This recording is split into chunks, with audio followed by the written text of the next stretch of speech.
اپنے آپ کو ملامت کرتا وہ حیا کو وہاں سے لے تو آیا تھا، اور ایک ہی جگہ تھی جہاں وہ اس کو لے کے جا سکتا تھا۔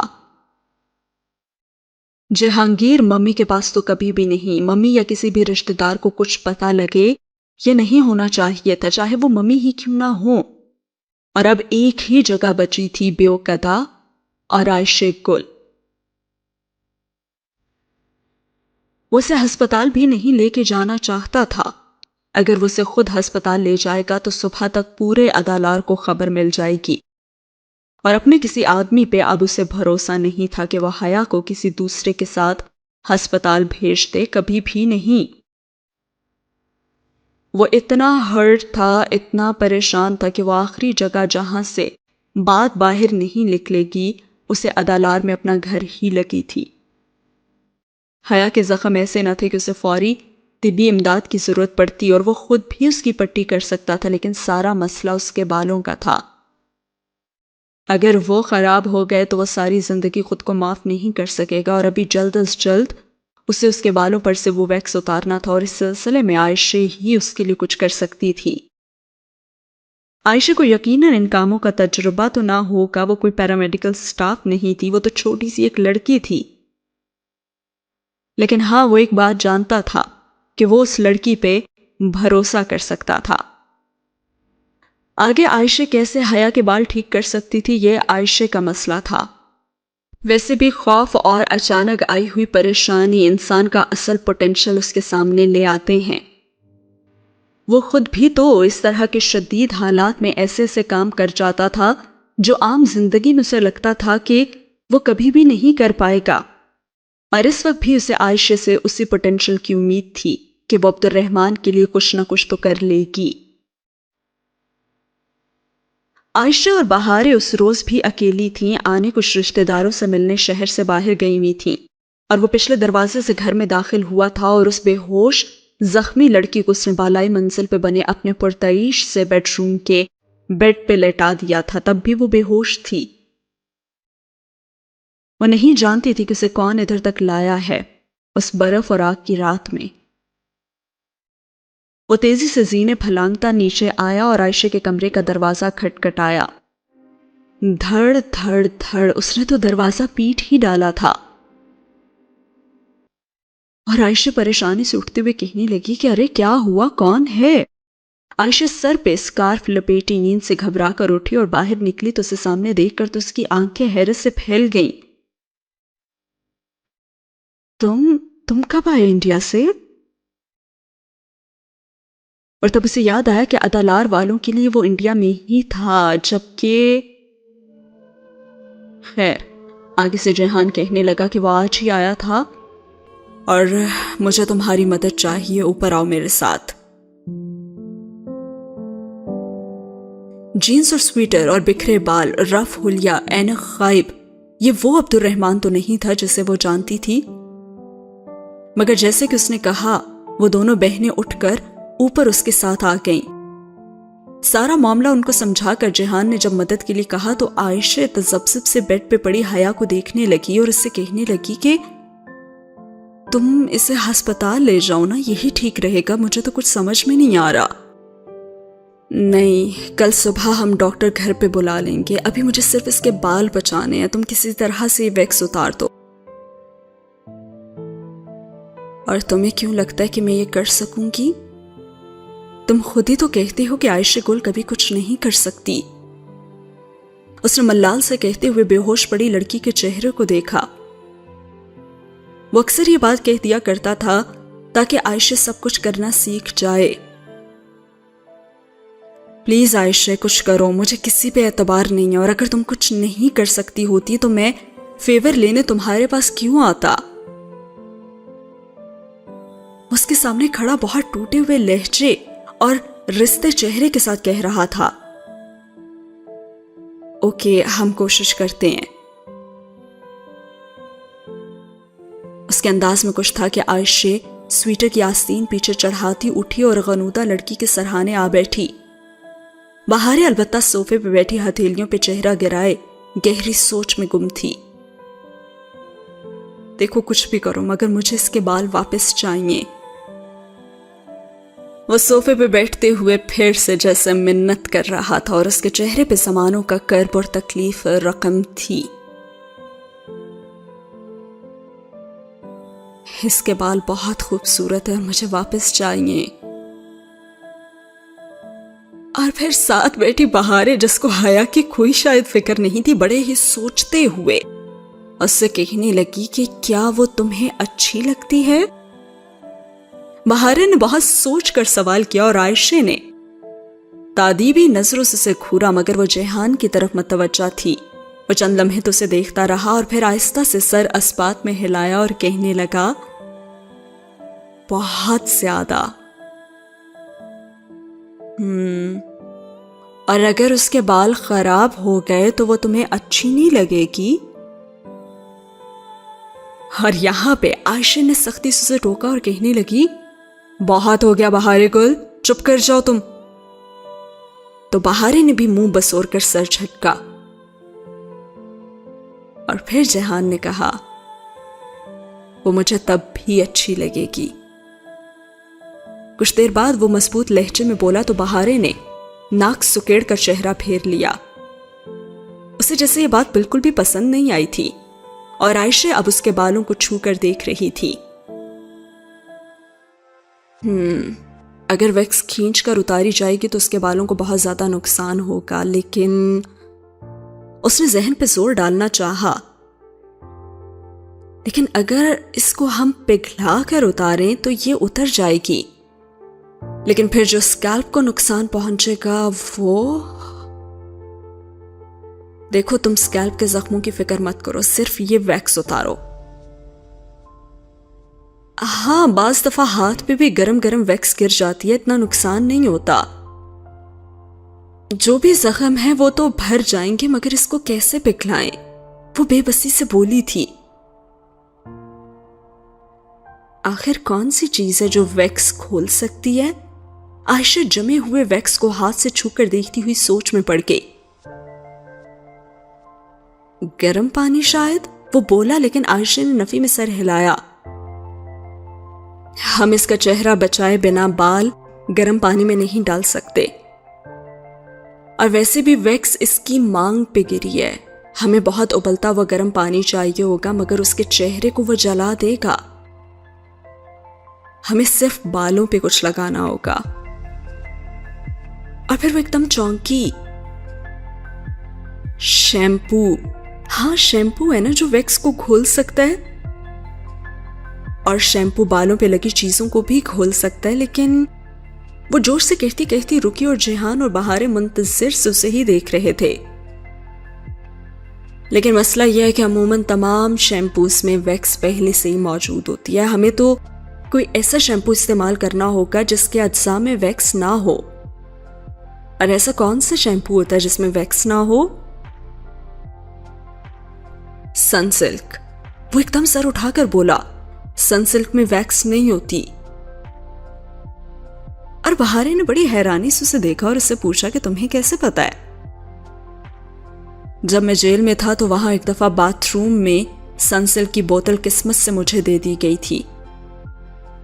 میں نے اس کے سارے اجزائے ترکیبی حفظ کر لیے تھے اور مجھے یاد ہے کہ ان میں ویکس نہیں تھی. تو کیا تم جیل میں بھی رہ چکے ہو؟ عائشہ کو جہاں شوق لگا وہیں بہاریں مارے ایکسائٹمنٹ کے اٹھ کر بیٹھ گئی. کیا واقعی تم جیل میں بھی رہ چکے ہو؟ وہ بے حد متاثر ہو چکی تھی. ہاں بس ایک دفعہ ہی غلطی سے, بس ایک رات کے لیے.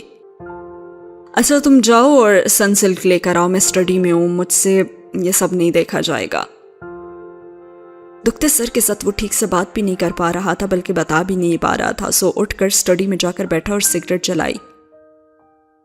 وہ آگ اور برف کی رات تھی. یہ خیال ہی کہ حیا کو نقصان پہنچا اس کے سارے جسم کو برف کی طرح ٹھنڈا اور مردہ کر دیتا تھا.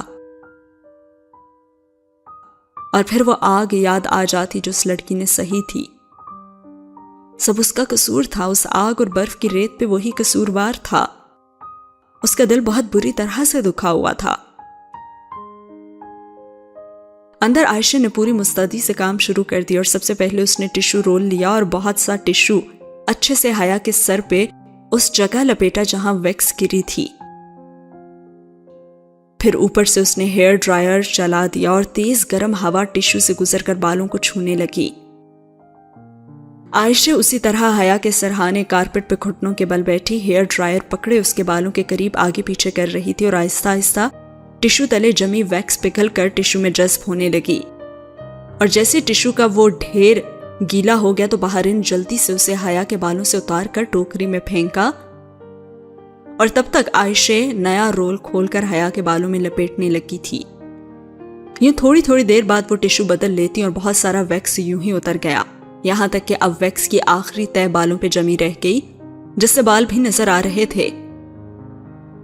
پتلی مگر سب سے مشکل تہ، اور اس کے لیے انہوں نے شیمپو استعمال کیا تھا. تولیے کو اس کی گردن میں آگے پیچھے پھیلا کر وہ عبد الرحمن کا بیڈ تھا جس پہ وہ ایک داغ بھی برداشت نہیں کر سکتا تھا. آج اس نے اسپرے سے حیا کے بالوں کو گیلا کر کے نرمی سے ان پہ شیمپو کا مساج شروع کر دیا تھا. اور ایسا کرتے ہوئے درمیان میں حیا کی ایک بار آنکھ بھی کھلی تھی اور اس نے اپنی ماں کو پکارا تھا، امی کہا تھا اس نے. شاید پانی اس کی آنکھوں پہ بھی گر گیا تھا اور اس نے فوراً بہارے کو آہستہ سے کہا، عبد الرحمن کو کہہ کر آؤ کہ وہ جاگ گئی ہے. اور عائشہ کے ہاتھ ابھی جھاگ سے بھرے حیا کے بالوں پر ہی تھے اور بہارے سر ہلا کر تیزی سے باہر بھاگی. وہ اسی طرح اسٹڈی میں بیٹھا کھڑکی سے باہر تاریک رات کو دیکھتا سگریٹ پھونک رہا تھا اور بہارے بھاگ کر اس کے پاس آئی اور اسے بتایا، وہ اٹھ گئی ہے، بس تھوڑی سی، زیادہ نہیں، تو اب کیا کریں ہم؟ اس کے پکارنے پہ وہ چونکا اور پھر چند لمحے خاموشی سے اس نے اس کا چہرہ دیکھا اور پھر فوراً اٹھ کر باہر گیا.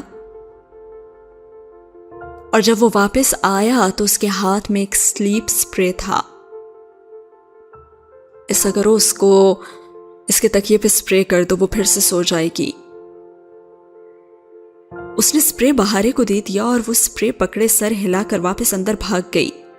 اس کی ہدایت کے مطابق عائشہ نے سلیپ سپرے حیا کے تکیے پہ کر دیا. وہ جو ہلکی ہلکی جاگنے لگی تھی پھر سے غنودگی میں چلی گئی. صبح فجر سے قبل اس کے بال تھوڑے بہت ضیاء کے بعد واپس اپنی حالت پہ آ چکے تھے، یعنی تھوڑے سے ڈیمیج ہوئے تھے لیکن اپنی واپس اوریجنل کنڈیشن میں آ چکے تھے.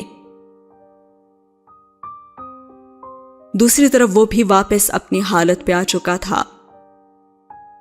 البتہ اس نے ایک کام اور کیا تھا کہ جو تصاویر اس کے پاس حیا کی تھیں وہ اس نے اسٹڈی کے کمپیوٹر سے پرنٹ آؤٹ کر کے اسٹڈی کی دیواروں پہ آویزاں پینٹنگز کے فریم میں اصل پینٹنگ اور شیشے کے درمیان لگا دی تھیں تاکہ یوں لگے کہ وہ تصاویر ہی فریم کی گئی ہیں. جب وہ ادھر رہے گی اور کسی دن وہ اس کمرے میں آ کر یہ دیکھے گی تو جان لے گی کہ وہ برا آدمی نہیں تھا. وہ اس کے بہت سے لمحوں میں اس کے ساتھ تھا اور وہ اس کا خیال رکھا کرتا تھا. اور پھر اس نے جاتے ہوئے کہا کہ تم صبح ڈاکٹر کو لے آنا، باقی سارے کام وہ کر دے گی، لیکن ہاں ایک بات. صبح جب وہ دونوں کمرے سے نکلی تو وہ اپنے مخصوص حلیے میں سوٹ میں ملبوس، بال جل سے پیچھے کیے اور اینک لگائے، بریف کیس اٹھائے واپس جانے کے لیے تیار کھڑا تھا. اور تب انہوں نے پوچھا کہ کیا؟ بس یہی کہ تم اس کو نہیں بتاؤ گی کہ میں یہاں آیا تھا. بہارے، اگر تم نے منہ سے ایک لفظ بھی نکالا نا تو یاد رکھو میں تم سے کبھی بات نہیں کروں گا. اوکے، میں کیا کہہ رہی ہوں؟ مجھے کیوں ایسے کہہ رہے ہو؟ وہ نروٹے پن سے شانے اچکا کر بولی. جب بہارے منظر سے ہٹ گئی تو اس نے عائشہ کو مخاطب کیا، تم نے مجھے بہت بڑا فیور دیا ہے اور تم اس کے بدلے مجھ سے کچھ بھی مانگ سکتی ہو، میں انکار نہیں کروں گا. وہ سنجیدگی سے بولا تھا اور عائشہ کھلے دل سے مسکرا دی. میں صرف اتنا چاہتی ہوں کہ زندگی میں دوبارہ کبھی اگر تمہیں کسی بڑے فیور کی ضرورت پڑے تو تم مجھ سے ضرور مانگو۔ ہاں بالکل، میں دوبارہ بھی مانگوں گا، لیکن وہ کیا ہوگا میں نہیں جانتا، مگر ضرورت پڑنے پہ میں تمہارے پاس ضرور آؤں گا۔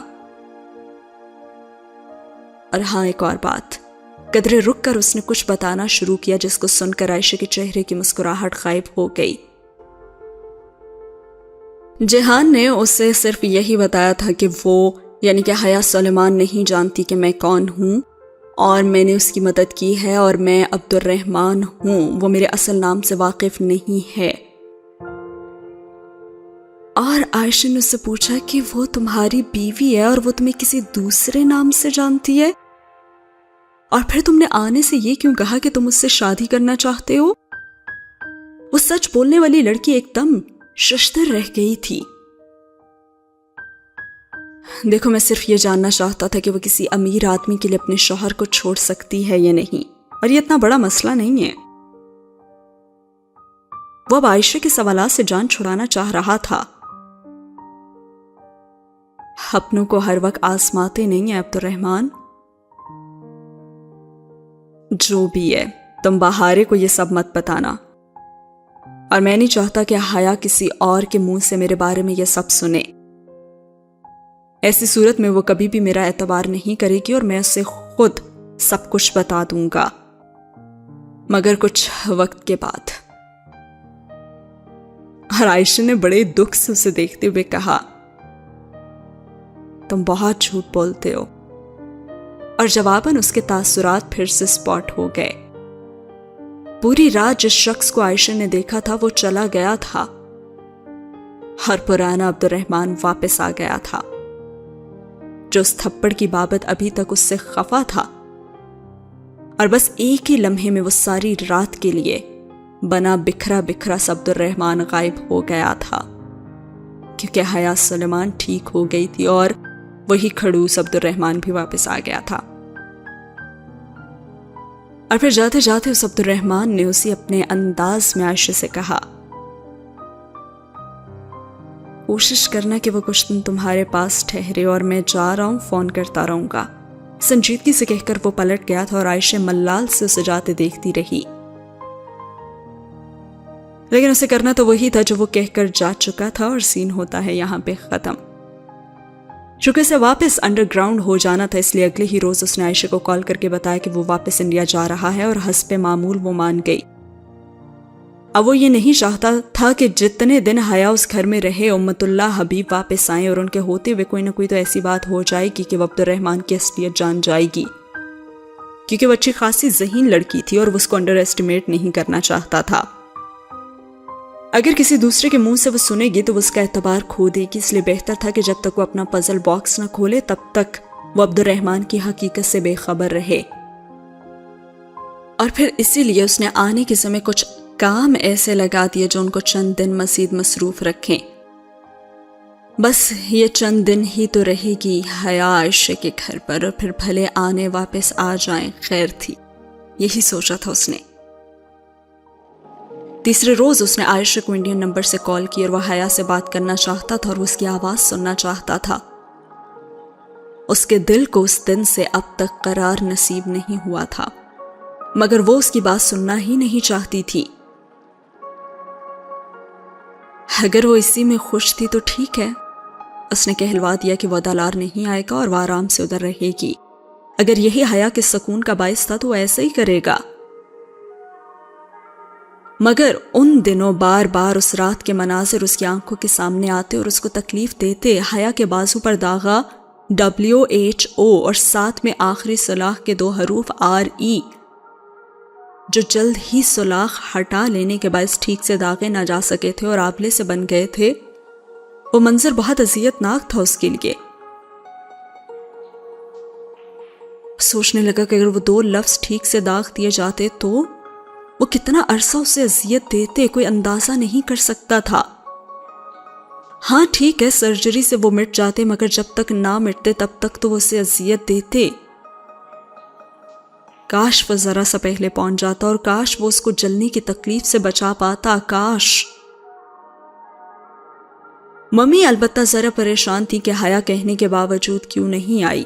اس صبح جب وہ گھر پہنچا تو ممی نہیں تھی اور انہوں نے رات کو اسے جاتے بھی نہیں دیکھا تھا، سو اس کو معلوم نہیں تھا کہ وہ رات کہاں رہا تھا. دوپہر میں دونوں کی ملاقات ہوئی تو ممی نے بتایا کہ وہ حیا کے ہاسٹل گئی تھی اور ایک اسٹوڈنٹ نے بتایا کہ شاید اسے اپنی میزبان فیملی کی طرف رکنا تھا. اس کے دونوں نمبرز بھی بند آ رہے تھے اور یہی بات ممی کو پریشان کر رہی تھی. اس نے ممی کو کچھ نہیں بتایا، اس کو راز رکھنے آتے تھے. بس اس نے تسلی دی کہ ہاں کوئی بات نہیں، فون خراب ہو گیا ہوگا اور وہ فکر نہ کریں.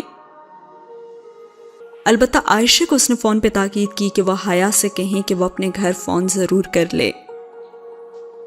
اور اگلے روز اس نے واقعی فون کر بھی لیا تھا. اب سرکاری طور پر جہان سکندر کے ہاں اس کا نمبر آ گیا تھا، مگر وہ اس کو وہاں فون کرے یہ مناسب نہیں تھا. اس نے ہوٹل گرینڈ میں ایک بندے سے کہلوا کر حیا کے لیے نیا موبائل اور سم بھی دلوا دی تھی اور ظاہر ہے یہ نمبر بھی اس کے پاس تھا.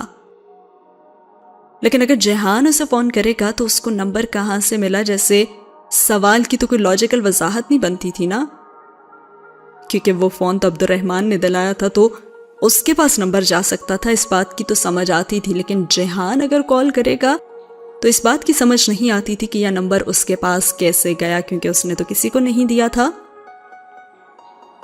اور ویسے بھی عبد الرحمن سے تو وہ بات کرنا بھی نہیں چاہتی تھی. جہان اسے کال کر نہیں سکتا تھا. وہ سوچنے لگا کہ اگر اب اسے اس کی آواز سننی ہے تو وہ کیسے اس کی آواز سنے اور کیسے اس سے وہ بات کرے. اور پھر اچانک اس کے دماغ میں میجر احمد آئے، تیسرا کیریکٹر. ہاں میجر احمد بھی تو ہے، وہ اسے کال کر سکتا تھا، کیونکہ میجر احمد عموماً ہر بات جانتا ہوتا تھا اور شاید تب وہ اس کی آواز بھی سن سکے. اور یہ کوشش کامیاب بھی رہی تھی اور کتنے ہی دنوں بعد اس نے حیا کی آواز سنی تھی. وہ حسب معمول میجر احمد سے بیزار تھی، مگر یہ طے تھا کہ وہ اس پہ اعتبار کرتی تھی. تبھی تو وہ اس سے پوچھ رہی تھی کہ بلیک میلرز کو کیسے قابو کیا جاتا ہے. بس سوچنے لگی کہ اسے کون بلیک میل کر رہا تھا. اس کا دھیان ہاشم کی طرف گیا. اس نے سوچا کہ اگر یہ واقعی ہاشم ہے تو وہ اسے کئی سال تک جیل سے باہر نہیں آنے دے گا. پھر اس نے اندھیرے میں تیر چلا کر اسے بتایا کہ وہ پرانا باکس کھول چکی ہے اور تب تو وہ ہنس ہی دیا تھا. یہ وہ سین ہے جب اس نے کہا تھا کہ تم نے دیا ہوا جو باکس ہے میں اسے کھول چکی ہوں اور میں جان چکی ہوں کہ اس میں کیا تھا اور مجھے زیادہ حیرت نہیں ہوئی، کچھ اس طرح کا. یعنی وہ اس سے بات نکلوانا چاہتی تھی، لیکن دوسری طرف بھی تھا جہان سکندر. اس کا لاکر تو ابھی تک خالی تھا اور جب اس نے اس میں ویڈیو رکھی ہی نہیں تھی تو کیسا انکشاف. اور اس کی اس بات پر وہ تل ملا کر فون رکھنا چاہتی تھی، مگر وہ اس کو مزید سننا چاہتا تھا. یہاں تک کہ وہ سو گئی، مگر وہ اس کی خاموشی سنتا رہا. اس وقت وہ اپنے ریسٹورانٹ کے کاؤنٹر پر بیٹھا ریسیپشنسٹ کے فرائض سر انجام دے رہا تھا. وہ اپنے کام نپٹا رہا تھا اور دوسری جانب اسے حیا کی سانس لینے کی ہلکی ہلکی آوازیں بھی سنائی دے رہی تھیں. لیکن ابھی آدھا گھنٹہ ہی گزرا تھا کہ اسے لگا کہ اس کے ناک اندر سے گیلا ہو رہا تھا اور تکلیف کی ہلکی سی لہر بھی اٹھی. اور پھر سے سر کا وہی درد ہر چیز پہ چھانے لگا. اور جب اس نے ہاتھ سے ناک کو چھو کر دیکھا تو وہاں خون تھا. پہلی دفعہ سر درد سے اس کی نکسیر پھوٹی تھی.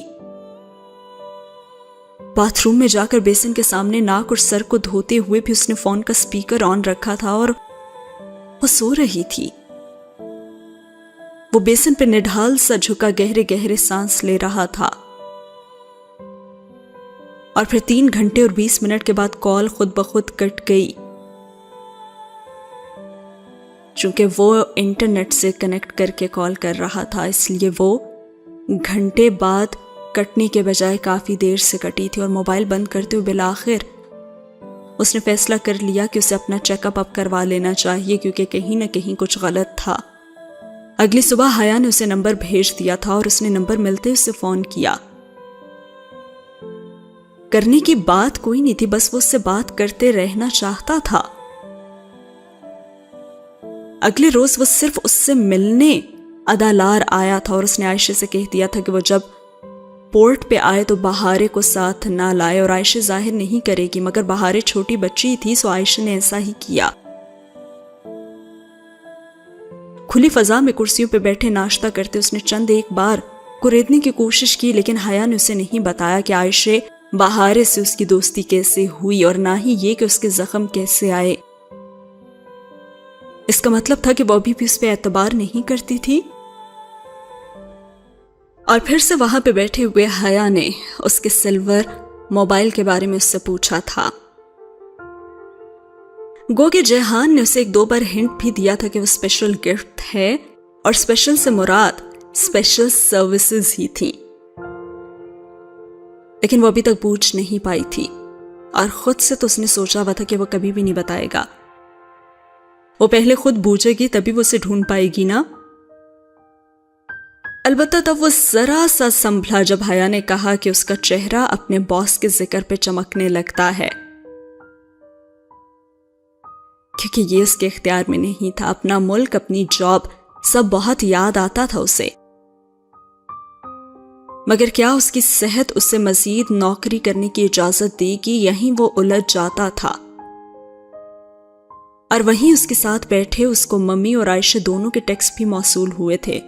صرف ممی کے میسج کا اس نے حیا کو بتایا، اور عائشہ کا پیغام پڑھ کر وہ صرف مسکرا دیا،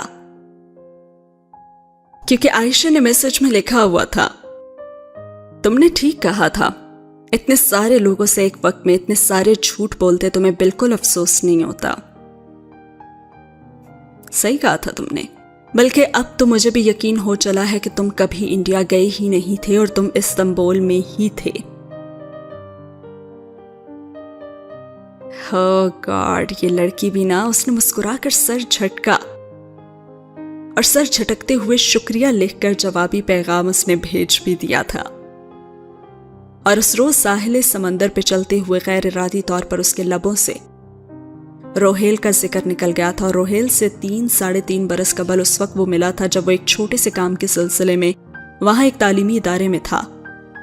تب ایک طالب علم نے اندھا دھند فائرنگ شروع کر دی تھی، اور ایک گولی اس کو بھی لگ گئی تھی۔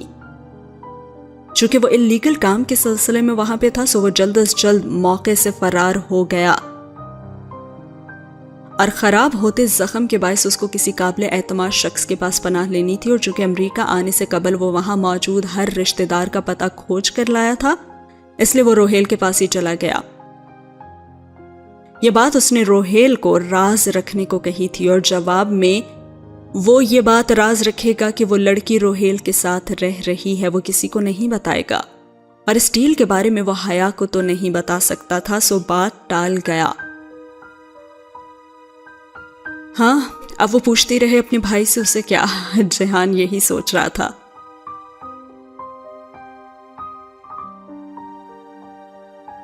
اور پھر ساحل پہ حیا نے سیپ چننے کی بات کی تھی، اور اس بات نے اسے اطمینان دلایا کہ اب وہ کام کر سکتا تھا جو وہ کرنا چاہتا تھا، کیونکہ وہ عائشہ اور بہارے کے ساتھ سیپ چننے کی عادی ہو گئی تھی۔ عائشہ کے اکثر سیپ موتی سے بھرے نکلتے تھے، جبکہ بہارے کے خالی، اور جب جہان نے عائشہ کی سالگرہ پہ پچھلے برس ایک قیمتی انگوٹھی بطور تحفہ دی تھی، تو 2 ماہ بعد جب عبد الرحمن پاشا کے پاسپورٹ کے مطابق اس کی سالگرہ آئی، تو عائشہ نے اسے اپنی ایک سیپ سے اکٹھے نکلے 3 موتی دے دیے تھے، اور یہ جو 3 موتی تھے نا، ایک ننھی سی قدرتی خراش لیے ہوئے تھے، یعنی کہ ان کو پہچاننا آسان تھا، کہیں پہ بھی وہ ہوں گے تو ان کو پہچان لینا آسان تھا، کیونکہ ان پہ چھوٹا سا ایک اسکریچ تھا۔ خیر، اس کے بعد ان کے درمیان حالات کافی خراب ہوئے، اور اس نے پھر عائشہ کو یہ بھی بتا دیا تھا جب ان کی لڑائی ہوئی تھی کہ وہ جلد یا پھر دیر سے ان کو چھوڑ کر چلا جائے گا، لیکن اس نے خود بھی سوچ لیا تھا کہ اب جب تک وہ یہاں ہے تو وہ ان 2 لڑکیوں سے یعنی معصوم 2 لڑکیوں سے خود کو دور رکھے گا۔ اس طرح کی جذباتی وابستگیاں مستقبل میں ان دونوں کا دل بہت بری طرح سے توڑ سکتی ہیں، اور چھوٹا زخم بڑے زخم سے تو بہرحال بہتر ہی ہوتا ہے۔ اس نے سوچا وہ عائشہ کو چھوٹا زخم دے دے تاکہ وہ مستقبل میں کبھی بھی اس سے کوئی امید نہ رکھے۔ اسی لیے وہ 3 موتی جو اس نے اس کی سالگرہ پہ اسے دیے تھے آج وہ اپنے ساتھ لایا تھا۔ البتہ اس نے کسی اور طرح سے ان کو حیا کو دینے کا سوچا تھا، لیکن جب وہ سیپ کھولنے کے لیے چھرا لینے دور بیٹھے ان ٹورسٹ کے پاس گئی تو جہان نے رخ موڑ کر اپنی ساکس کے ساتھ بندھا چاقو نکالا، اپنے سیپ کو آدھا کاٹا اور تینوں موتی اندر کچھ اس طرح سے ڈالے کہ جب وہ حیا کے سامنے سیپ کاٹے گا تو وہ یہی سمجھے گی کہ موتی اندر قدرتی طور پر موجود تھے۔ اگر وہ یہ کام عائشہ کے ساتھ کرتا تو وہ تو جان لیتی، اس کو تو سیپوں کا تجربہ تھا، لیکن حیا نہیں جان سکتی تھی، اس کو یہ بات معلوم تھی۔ اس کو یہ معلوم نہیں تھا کہ وہ مواقع کا انتظار کرنے والوں میں سے نہیں تھا، بلکہ وہ موقع خود پیدا کرنے پہ یقین رکھتا تھا، اور اس نے وہی کیا۔ عائشہ کو بڑا زخم دینے سے بہتر تھا کہ وہ اسے چھوٹا زخم دیتا، اور وہ چھوٹا زخم ان 3 موتیوں کو اس نے حیا کو دے کر دیا تھا۔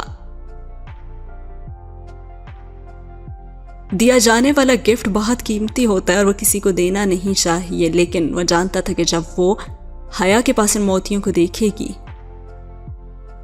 تو شاید اس کے بعد وہ اس سے کوئی امید نہیں رکھے گی۔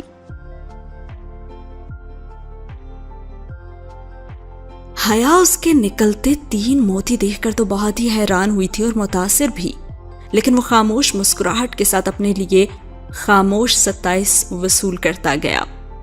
کوئی اگر اس سے متاثر ہو رہا تھا تو اس کا کیا جاتا ہے بھلا؟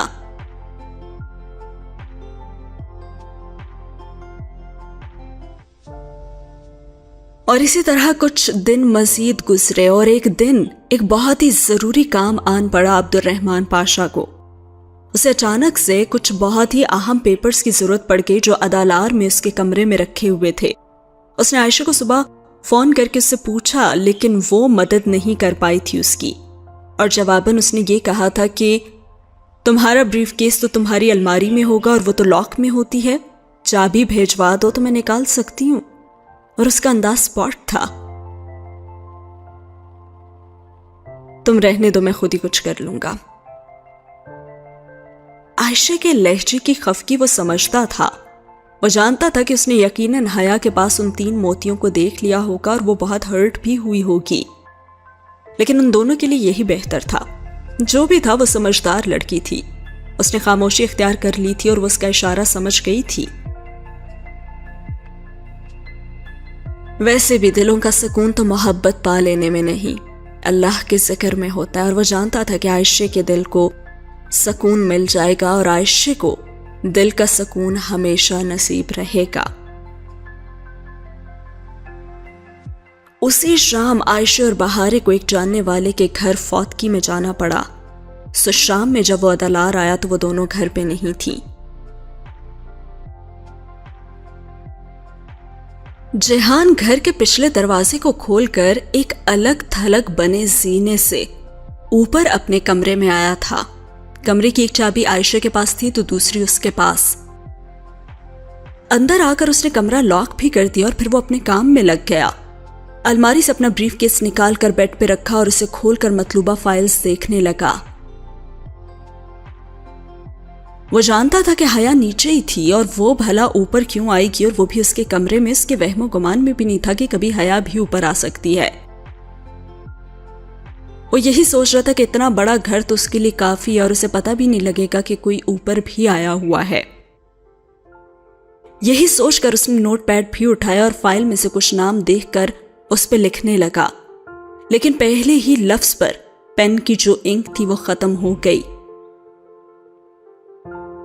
کیا مصیبت ہے! اس نے پین کو ذرا زور سے جھٹکا تو بریف کیس اور فائلز پہ سیاہی کے موٹے موٹے قطرے گر گئے اس نے تعصب سے سر جھٹکتے ہوئے لکھنا شروع کر دیا اور وہ ان لوگوں میں سے تھا جو قلم سے لکھ کر لائے عمل ترتیب دینے پر یقین رکھتے تھے. لکھے بغیر اپنی سوچی گئی بات بھی بعض اوقات سمجھ نہیں آتی تھی. لیکن پھر کچھ یوں ہوا کہ ابھی وہ لکھ ہی رہا تھا کہ سیاہی پھر سے ختم ہونے لگی. اس نے دوبارہ سے قلم جھٹکا. موٹی موٹی بوندیں پھر سے بریف کیس پہ گریں اور اس سے قبل کہ وہ عبد الرحمن پاشا کی نفاست پسندی کے قتل پہ افسوس کرتا، کمرے کے دروازے کے لاک میں چابی گھمائے جانے کی آواز آئی اور لمحے بھر کو تو وہ واقعی سکتے میں رہ گیا کہ کیا عائشہ اور بہاریں واپس آ گئی ہیں، پھر وہ حیا تھی. لیکن وہ جو کوئی بھی تھی ایک ایک کر کے چابیاں لگا رہی تھی اور وہ جان گیا کہ وہ عائشہ تو نہیں ہو سکتی، کیونکہ عائشہ کو پتا تھا کہ وہ دروازہ کون سی چابی سے کھلتا ہے. اللہ اللہ، یہ پھر؟ اور دوسری چابی تک اس نے آنن فانن بریف کیس بند کیا اور الماری میں ڈالا، اور تیسری چابی تک وہ باتھ روم میں جا کر دروازے کے پیچھے کھڑا ہو چکا تھا، اور چوتھی چابی پہ دروازہ کھل گیا اور کوئی نہیں تھا وہاں حیا تھی اور وہ اندر کمرے کا جائزہ لے رہی تھی. اس نے باتھ روم کے دروازے کی درج سے دیکھا تو الماریاں کھول رہی تھی وہ، کیونکہ جلدی میں تو وہ بریف کیس بند نہیں کر سکا تھا اور نہ ہی آخری الماری. سو حیا سے بالآخر آخری الماری کھل گئی اور اب وہ اس کا بریف کیس نکال کر بیڈ پہ لے آئی تھی جہاں چند لمحے قبل وہ بیٹھا تھا. اصولاً تو اس جگہ کو گرم ہونا چاہیے تھا، بلکہ چادر پہ شکنیں بھی پڑی ہوئی تھیں. لیکن حیا سلیمان کہاں اتنی باریک چیزوں کو دیکھتی ہے، وہ تو صرف بریف کیس کی طرف ہی توجہ کی ہوئی تھی اس نے، سو شاید وہ محسوس نہیں کر سکی. سوچنے لگا احمق لڑکی. اور پھر سے یاد آیا کہ اندر تو اس کے ڈاکیومنٹس تھے اور برگر کنگ کی فائلز بھی تھیں. وہ ایسے تو بالکل بھی نہیں پکڑے جانا چاہتا تھا. وہ جانتا تھا کہ اگر وہ ایسے پکڑا گیا تو اس کا کبھی یقین نہیں کرے گی. اور اوہ نہیں، اس کا پیجر بھی اندر تھا. اس کا پیجر ہی نہ کہیں کھولے. اسے شدید غصہ آیا، اور خود پر بھی اور حیا پر بھی، مگر وہ جانتا تھا کہ اسے کیسے وہاں سے نکالنا ہے. اس نے اپنے موبائل سے پیجر کو بیپ دی اور نتیجتاً وہ بچنے لگا. اور حسب توقع حیا نے گھبرا کر بریف کیس بند کیا اور الماری میں ڈالا. وہ تو واقعی گھبرا گئی تھی. سو چند ہی لمحوں میں وہ کمرے سے نکل گئی تھی اور دروازہ دوبارہ اندر سے لاک کرتے ہوئے اس نے دوسرے نمبر سے اسے گھر پر فون کیا اور 5ویں گھنٹی پہ حیا نے بھاگ کر فون اٹھایا اور اس نے جواباً، چونکہ وہ بہت زیادہ غصے میں تھا، تو اس نے کہا، اگر آئندہ آپ نے میرے کمرے کی تلاشی لی تو اپنے پیروں پہ گھر نہیں جائیں گی. بہت ہی غصے سے اس کو کھری کھری سناتے ہوئے یہی سوچ رہا تھا کہ اب اس لڑکی کو اس کے اپنے گھر واپس چلے جانا چاہیے. حیا وہیں رہ کر صحتیاب ہو، وہ یہ چاہتا تھا، لیکن اگر وہ اس کی جاسوسی کرے گی تو یہ وہ ہرگز نہیں چاہتا تھا. اور پھر رات میں یہی بات اس نے عائشہ سے کہی کہ اب حیا کو وہاں سے واپس چلے جانا چاہیے، اور اس نے بھی جواباً یہی کہا تھا کہ ابھی تک اس کی سپرنگ بریک ختم نہیں ہوئی. 2-4 دن تو وہ اوپر بھی ٹھہر سکتی ہے، اس سے زیادہ وہ نہیں رکے گی، اور میں اپنی مہمان کو خود سے جانے کے لیے نہیں کہوں گی. لیکن وہ 2-4 دن بھی جہان کے لیے کسی سزا سے کم نہیں تھے. وہ جانتا تھا کہ حیا صرف ادالار میں 2 وجوہات کی بنا پہ رکی ہوئی ہے. ایک یہ کہ سنبول میں وہ زخموں والا چہرہ لے کر نہیں جا سکتی، اور دوسرا اس کا تجسس. اتنا تو وہ اسے جان گیا تھا. وہ یقیناً اس شخص کے بارے میں زیادہ سے زیادہ جاننا چاہتی تھی جو کافی عرصے سے اسے ڈسٹرب کر رہا تھا، یعنی کہ عبد الرحمن پاشا.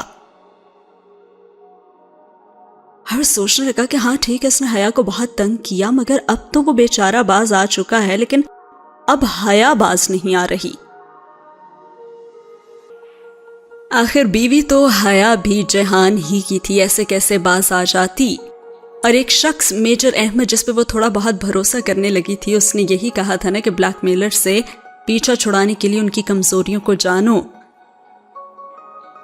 تو اب حیا سلیمان بھی اسی مشن پہ لگ چکی تھی جیسا کہ خود جہان سکندر کرتا تھا، لوگوں کی کمزوریوں کو اور لوگوں کے انہی کے معاملات میں الجھا دیتا تھا۔ اور اب یہ جو گر میجر احمد نے اسے سکھائے تھے وہ اسی پہ ہی اپلائی کرنے جا رہی تھی۔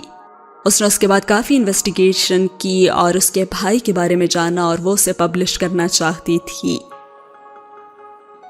اس سب سے کیسے روکے گا وہ اسے، جانیں گے ہم آنے والی ایپیسوڈ میں۔ کیسی لگی آج کی ایپیسوڈ کامنٹ سیکشن میں ضرور بتائیے گا۔ اگر اچھی لگ رہی ہے تو لائک کرنا نہ بھولیے گا۔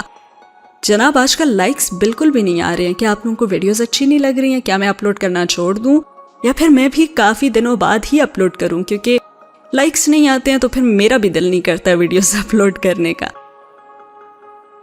تو پلیز اگر اچھا لگ رہا ہے تو پہلے ہی لائک کر دیا کریں، پتہ تو ہے کہ اچھی ہی ہوگی ویڈیو۔ خیر ملتے ہیں اگلی ایپیسوڈ میں، تب تک کے لیے رکھیں اپنا بہت سارا خیال اور لائک ضرور کر دیا کریں۔ اللہ حافظ۔